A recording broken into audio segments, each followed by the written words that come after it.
inkuru cyangwa ubuhamya bw'umugabo witwa Kariri yabwise ngo birenze inzozi. Ese Korani na Bibiliya yera ni ikihe gitabo cy'Imana y'ukuri, ihurizo benshi bibazaho muri iyi si ya none? Nubwo hari byagiye bihindurwa kubw'impamvu z'uko twifuzaga yuko bivamo umukino ubereye kureba, mbere y'uko twemeza iyi nkuru twabanje gukora ubushakashatsi bwimbitse kugira ngo twemeze iby'iyi nkuru. Ni ukuvuga ngo rero ibyo mubona bishingiye ku byabaye.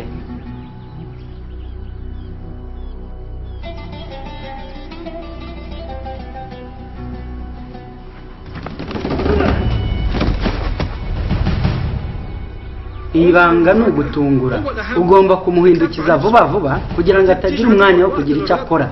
Ugomba kumukata uhereye ku mutsi wa mbere kugeza ku wa nyuma, ubikoranye ubugome ndetse udafite n'ubwoba. Umukate kugeza ageze ku butaka kandi vuba, nta mbabazi. Twabaga mu butayu tukitorezayo dufite intego imwe yo kuzasubira muri Egiputa tugahirika ubutegetsi. Twari twiteguye guhura n'inzitizi izo arizo zose ku bwa Allah. Nta kindi twari twitayeho usibye umuhamagaro w'ubwisilamu.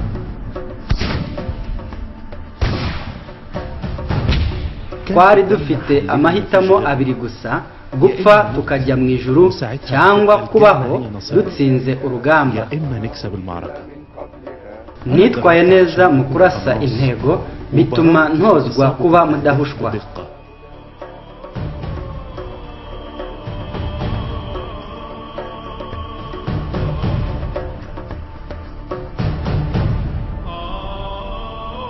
Umuntu umwe yaravuze ngo intambara yihutisha urupfu, kandi ko abantu bose bari mu ntambara cyangwa aho intambara ibera ko bose baba bafite amahirwe angana yo gupfa.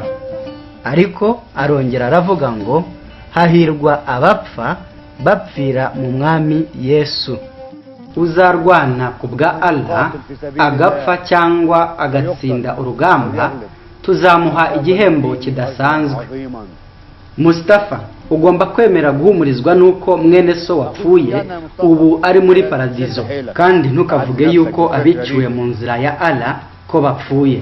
Allah avuga yuko ari bazima, ahubwo nuko twe tutabasha kubyiyumvisha. Amahoro abane nawe Amiri. Amahoro, imbabazi n'umugisha by'Uwiteka bibane namwe mwese. Bene data, mbese imyitozo imeze ite? Irimo iragenda neza Amiri? Imana ishimwe, mwicare. Amiri yadusuraga kenshi kugira ngo asuzume aho tugeze twitegura. Ijoro rimwe yadusomeye inkuru yo mu kinyamakuru cy'i Kairo, aho itsinda rimwe ry'abamisiyoneri bafashwe babaziza guhindura abisilamu bamwe ngo babe abakristo ku bitaro byabo, babashukishije ubusambanyi n'amafaranga. Urupfu ku bakafiri, Imana niyo nkuru. Urupfu ku bakafiri, Imana niyo nkuru. Urupfu ku bakafiri, Imana niyo nkuru. Mutuze, mutuze, muceceke. Byari igisuzuguriro kuri twese.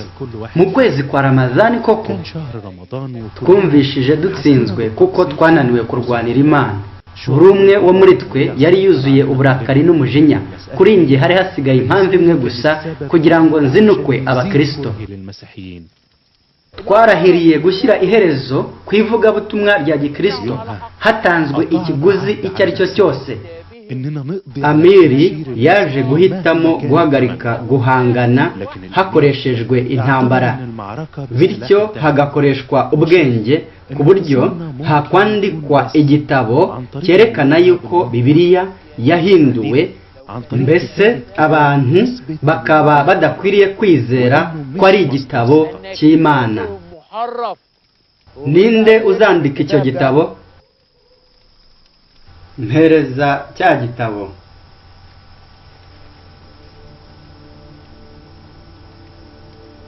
Akira Kari.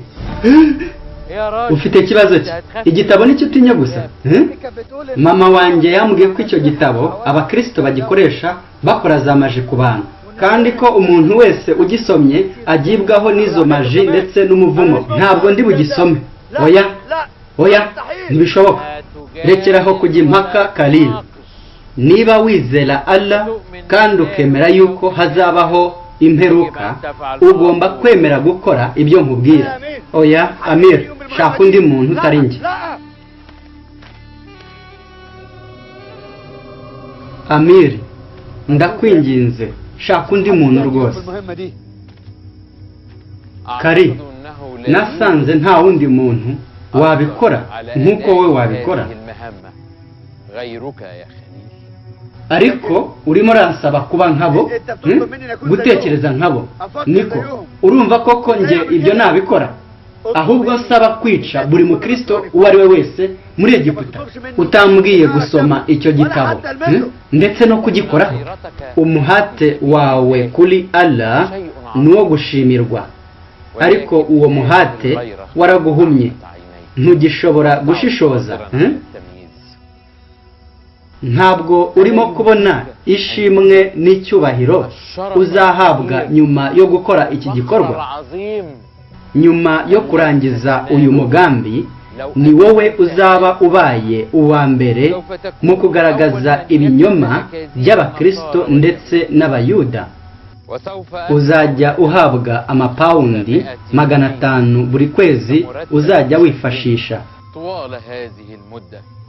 reka njye kukikuzanira ubwanjye twasenye inkambi twabagamo mu butayu nuko dusubira mu mago iwacu maze hashira ukwezi ntacyo nari nakora abo mu muryango wa Kariri bari barabaye abakristo kandi bajyaga bareba amafilime ya gikristo kugira ngo abafashe kumenya ibijyanye n'ubukristo abana mumeze mute mbese byagenze bite muri ya filime uyu munsi umuhungu wa mudamu disi imodoka iramugonza ubwo yari arimo kwirukanka mu mujyi ngo nguki cyangwa murimo kunkinisha rekeraho iby'icyayi mama ahubwo icara tuyirebane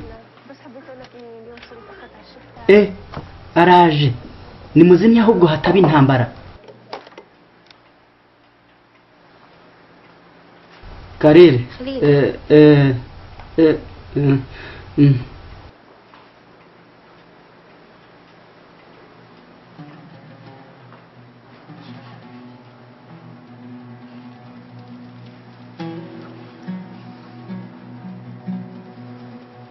simaze kubabuza inshuro zirenga 1000 kutajya mureba ubu buhakanyi ntabwo twarebaga Karire ni mushiki wawe muri abahakanyi ibipinga gusa ijambo ry'Imana riravuga ngo rinda umutima wawe kuruta ibindi byose birindwa kuko ariho iby'ubugingo bikomoka kandi nta kindi kibasha kurinda umutima usibye amahoro Yesu atanga mu mutima nyuma naje kwiyemeza gukurikira amabwiriza ya Amiri nagombaga kumvira nkakora akazi yari yampaye ariko byarangoye kuko ntari nzi aho nahera igihe nasomaga Tora ni ukuvuga bya bitabo 5 bya Mose naje gusanga hari utuntu duto bisa nkaho twivuguruza ariko mbona ibyo ntacyo byamara kuko Korani yo yuzuye byinshi bimeze nkabyo mu yandi magambo tuvuze yuko ayo makosa yatuma ukuri kwa Bibiliya gukemangwa byaba bivuze ngo na Korani nayo turimo kwishinja bimwe nuko rero nkomeza gushaka ngo ndebe niba hari ayandi makosa nabona ariko sinayabona nasomye Bibiliya yose ariko icyo nakekaga kubona sicyo nabonye iyo umuntu amenye ukuri atarazi bimutera urujijo ariko iyo adatsimbaraye arakira kuko haranditswe ngo muzamenya ukuri kandi ukuri niko kuzababatura nta murongo n'umwe wo muri Bibiliya uvuga ku kuza k'umuhanuzi witwa Muhamadi yewe na Ahmed. Khalil, nkuzaniye n'ibindi bitabo wakwifashisha. Akira. Ibi birerekana ukuri. Icyo gifite urutonde rw'ibyanditswe 26 bivuga ku muhanuzi Muhamadi. Amahoro abane nawe, amahoro abe ku izina rye. Iyo mirongo yerekana icyo Tora ndetse n'ubutumwa bwiza bimuvugaho. Kuki utabinyeretse mbere? Nashakaga kubanza ubwawe ukisomera Bibiliya, bityo bigatuma ntawabasha guhangara cyangwa guhangana n'imyanzuro yawe. Khalil, mwana wanjye, igitabo urimo kwandika kizaba ari igitabo kidasanzwe, kuko nta gitabo na kimwe kigeze kibaho cyanditse kuri iyi nkuru. Kuko ari ubushake bw'Imana, kizaduha umusaruro ushimishije. Yewe, Imana nibishaka uzabyibonera, nta kindi nakongeraho. Nuko nahise ntangira gusuzuma iyo mirongo uko ari 26 nk'uko yanditse muri icyo gitabo, ariko nta murongo n'umwe wo muri yo wigeze ugaragaza cyangwa uhamya yuko Bibiliya yahinduwe. Maze mbwira Imana nti, Mana, naniwe kwerekana yuko Bibiliya yahinduwe, kandi ko nabuze ahantu na hamwe Muhamadi yanditse muri Bibiliya. Ntangira kwibaza icyo mbereyeho n'Imana nsenga iyo ari yo. Iyo umuntu atangiye kwibaza bene ibi bibazo, aba atangiye urugendo rwo gushaka inzira. Ushaka inzira bimusaba umwete we no kuyoboza ku bazi inzira. Noneho ndibaza nti, niba Bibiliya ariyo y'ukuri, ejo hazaza ha Korani hameze hate? Kuko bitashoboka yuko ibyo bitabo byombi uko ari bibiri byaba byose bishingiye ku kuri, kuko bihabanye.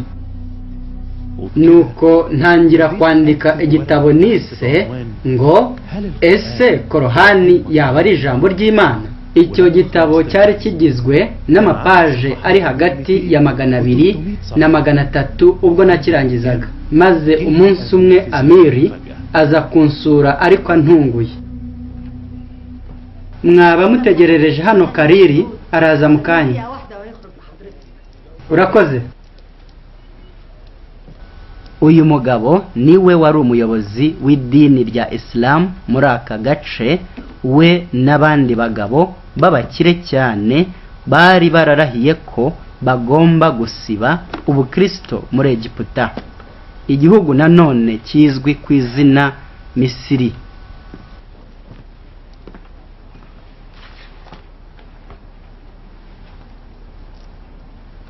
Allah ashimwe. Ndabona hari ibyo yatangiye kwandika hanyuma yaho. Ese Korani ni igitabo cy'Imana? Ngo nguki? Nyuma yo gukora ubushakashatsi, aho kugira ngo yandike ahakanya Bibiliya, Khalil yanditse akemanga Korani.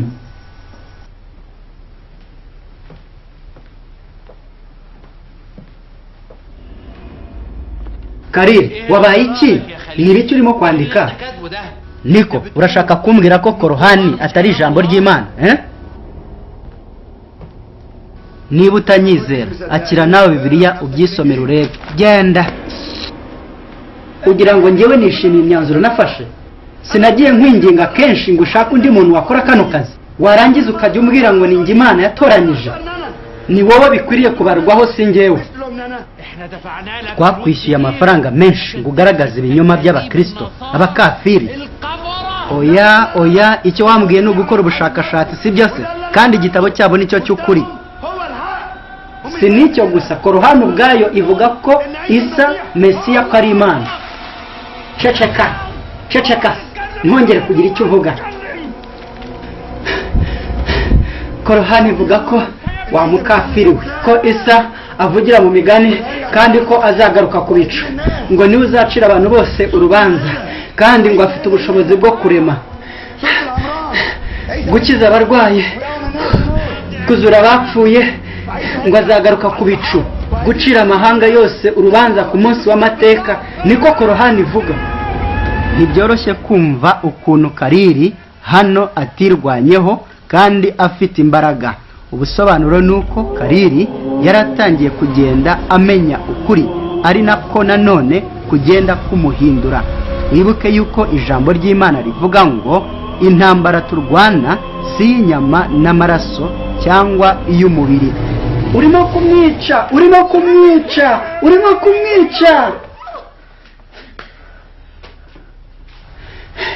Nyumva, uhereye uyu munsi njyewe nawe nituziranye. Nzabwirana rya tsinda ryacu ko watwigometseho, umukafiri gusa. Kandi niwibeshya ukagira uwo wereka uyu mwanda, nzakwicira ubwanjye. Kafiri, muraba kafiri. Amagambo akurikira avanzemo aya Bibiliya na Korani Kariri yagendaga yibazaho. Ariko njyeweho ndababwira nti, mukunde abanzi banyu, musabire ababarenganya, mwifurize neza ababavuga, musabire ababangiriza. Njyeweho ndababwira kutabuza umuntu mubi kubagirira nabi. Ugukubise urushyi mu musaya w'iburyo umuhindurire n'uw'ibumoso. Korani yo iravuga ngo murwanye abakafiri kuko badafite kwizera, kandi murwanye abasenga imana nyinshi nk'uko babarwanya. Murwanye abo bose batemera Allah. Rwana, rwana, rwana, urwanye bose, uhereye ku bapapa, abana n'abagabo bose, kandi ubice.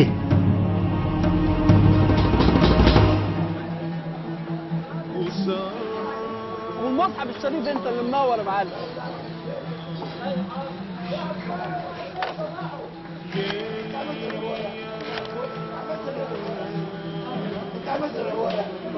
Halo Timoteyo, ni Khalil. Oya, nta kibazo rwose. Nuko gusa nifuzaga ko twavugana umwanya munini. Umunsi umwe nahamagaye inshuti ku kazi wari umukristo, niringiraga ko yarushaho kunganiriza ku butumwa bwiza, ariko aratinya maze arankupa. Ariko ngiye kubona mbona igikapu cyanjye cyarimo Bibiliya na pasiporo bakibye. Ibi byanteye ubwoba cyane. Niko, nta gikapu cyanjye umboneye?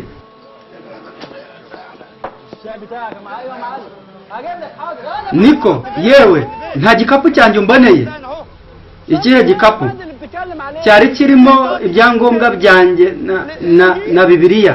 Niko, umva, ugiye utanyishyuye, garuka.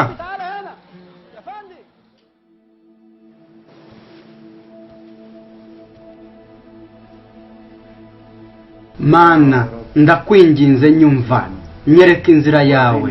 Icyo nshaka gusa ndetse no kuva na kera ni ukukumenya no kugukorera n'umutima wanjye wose n'ubugingo bwanjye bwose.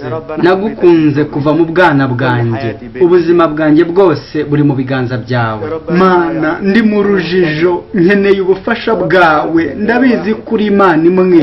Uri Imana y'Abisilamu cyangwa uri Imana y'Abakristo? Niba uri Imana y'Abisilamu, kuri ikintu cyose mu mutwe wanjye usige Isilamu. Niba kandi uri Imana y'Abakristo, rasira umucyo wawe mu mutima wanjye kugira ngo nkuramye. Nyereka inzira yawe, ndakwingize, nyereka ukuri kwawe Mana. Iryo joro narasinziriye cyane kuruta uko nigeze gusinzira mu buzima bwanjye, maze bwenda gucya ngira inzozi.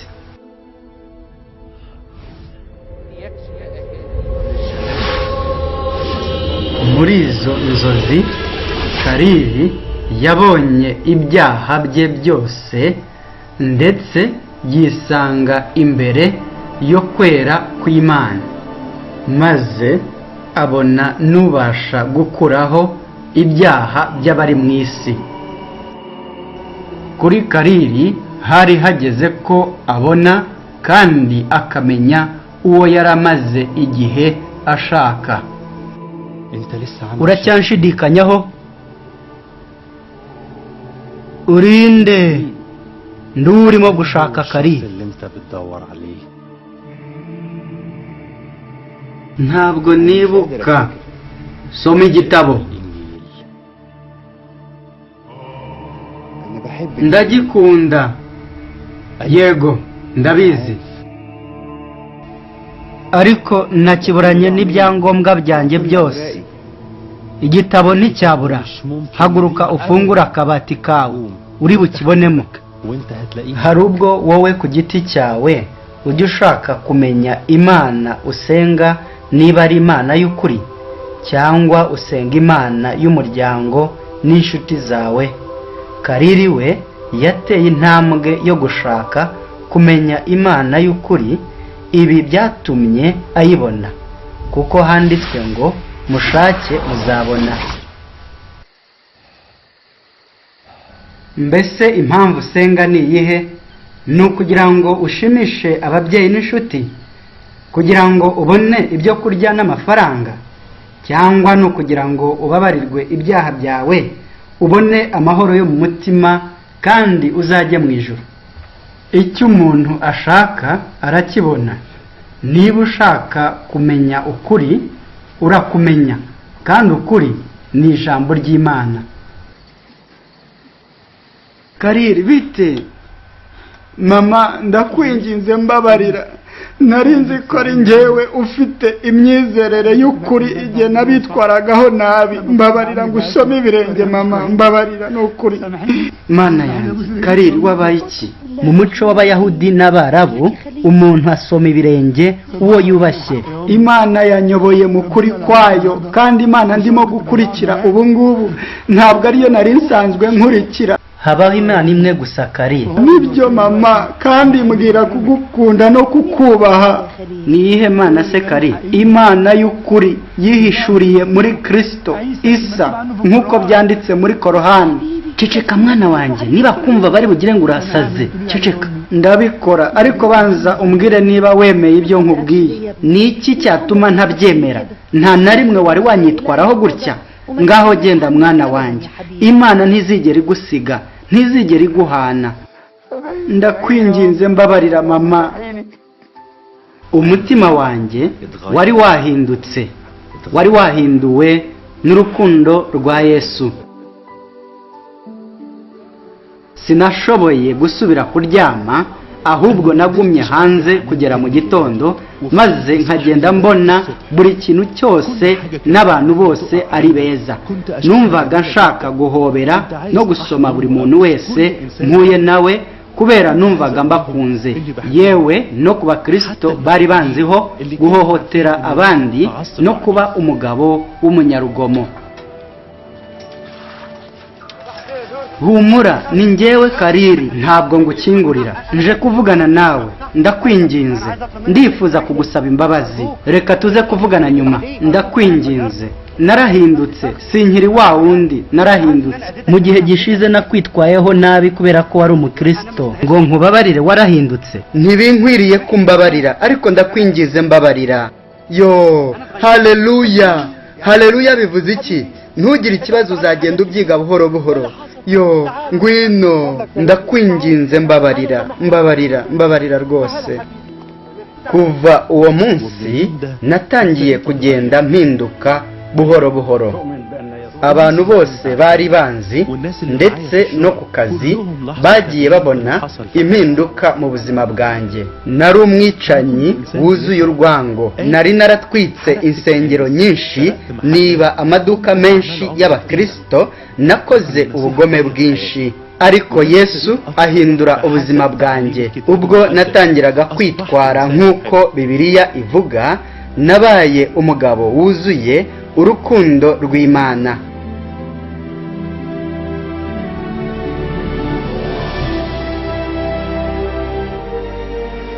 Ubu ndabohowe, Yesu yarambohoye. Kubaho ni Kristo, kandi no gupfa ni inyungu. Kera urupfu rwari nk'ikintu kibi cy'umuzimu natinyaga, ariko ubu ngubu urupfu ntirukintegeka. Ubu ndi muri Kristo, kandi ibintu byose ni bishya.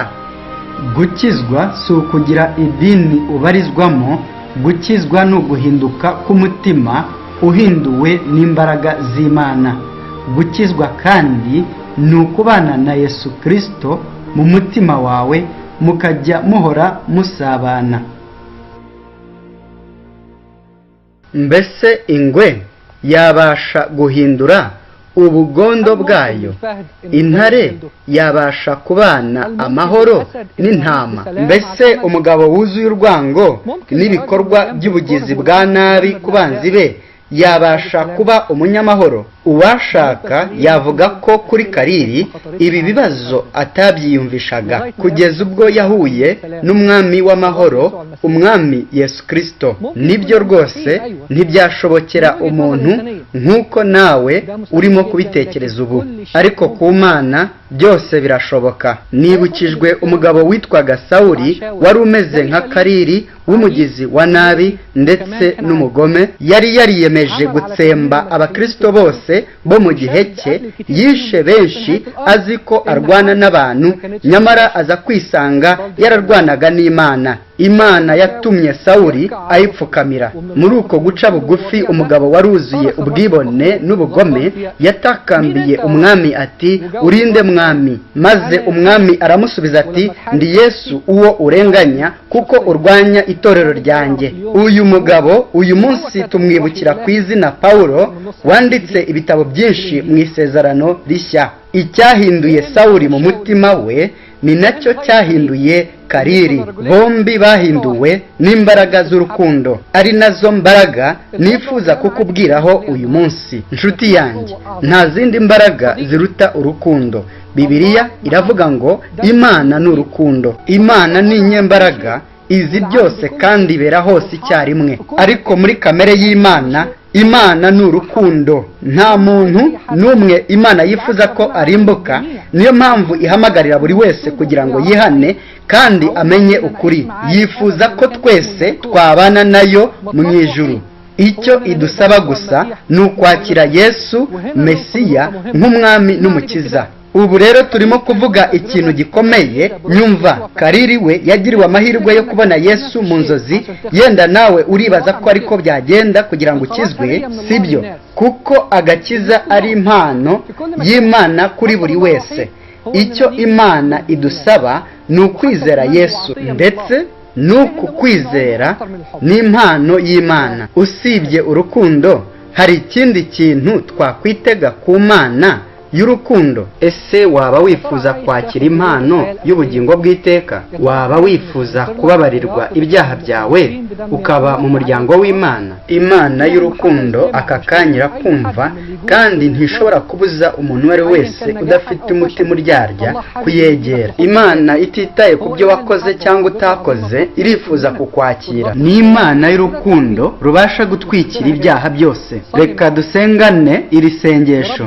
Mana, uzi uburyo ngukunda. Mana y'urukundo, mbabarira ibyaha byanjye, umpe ubugingo bw'iteka. Umbare mu muryango wa babandi bakwakiriye nk'umwami n'umucunguzi wabo, mu izina ryawe Yesu. Icyubahiro cyose kibi cyawe Yesu, kubw'amaraso y'igiciro cyinshi.